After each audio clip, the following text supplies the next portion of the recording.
Risk is different for different people. So back then, I figured, look, if this thing doesn't work, Bitcoin goes to zero, I would find another job very quickly. I can always find another job. And the chance of Bitcoin going to zero is zero. Bitcoin's not, like Bitcoin's a technology that's evolving. So we've seen that with the internet. There can be ups and downs with the companies performing well, not well, but the internet itself is growing. So technologies don't go away. Big technologies like Bitcoin, internet, the concept in our head. If we shut down internet today, there will be internet too, because we know how to do it now. This thing will not disappear. So once I figured that out, I was all in. So the risk would be like, any company, etc., or any project I was involved with have some risks. I can always get a different job. CZ, CEO of Binance, in a fireside chat gives an update on the crypto market and what to expect in 2023 with Bitcoin and Binance. Within the interview, he explains why he originally invested in Bitcoin and why he has 100% conviction in the crypto space, and why he believes 2023 will be a pivotal year for the entire market. Despite the recent collapse of FTX, CZ still predicts a bull market to return in 2023.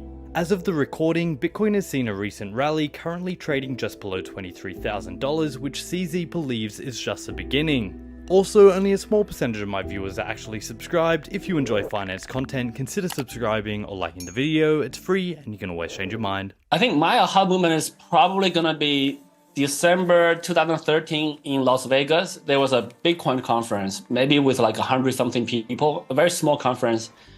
I came to learn about Bitcoin in mid 2013. And I've been reading about the white paper, downloaded the wallet, playing with it. There's much less material back then than there is now. I understood the technology, and I think, well, it might work, but we need a community behind it. So that's why I went to a conference in December 2013. And at the time, the news headlines were all Silk Road, drug lords using Bitcoin, etc. But when you entered the conference, Vitalik was there, Matt Rozek was there. It was a bunch of geeks, a bunch of kids, programmers, the developers, and they're a bunch of really, really nice people. And then after that conference, I said, if this is a community that's behind it, I can do it. So that's why after that conference, I quit my job, started looking for a new job in the crypto industry. The Bitcoin industry went back then. And then I sold my apartment and converted that into Bitcoin. So that's kind of my aha moment back then. So risk is different for different people. So back then, I figured, look, if this thing doesn't work, Bitcoin goes to zero, I would find another job very quickly. I can always find another job. And the chance of Bitcoin going to zero is zero. Bitcoin's not, like Bitcoin's a technology that's evolving. So we've seen that with the internet. There can be ups and downs with the companies performing well, not well, but the internet itself is growing. So technologies don't go away. Big technologies like Bitcoin, internet, the concept in our head. If we shut down internet today, there will be internet too, because we know how to do it now. Yep. So this thing will not disappear. So once I figured that out, I was all in. So the risk would be like, any company, etc., or any project I was involved with have some risks. I can always get a different job. Cause the industry to move in different ways. Number one is regulation, right? So now I think many people want to have asset segregation from the exchange. So we're looking at custody solutions where the custody of the assets are separate from the trading engine. That's okay too. Again, that introduces some latencies and potentially some costs. And then there are other things like, regulations could say, hey, you have to have separate processes for different things. So there's many forces at play. From a technology evolution and from a saving cost for users, from the most economic point of view, yes, consolidation is definitely happening. I think the simplest thing is this is just a new technology for money, right? And the technology doesn't go away. So if we backtrack a bit, if we think about the internet was just a new technology for transferring information.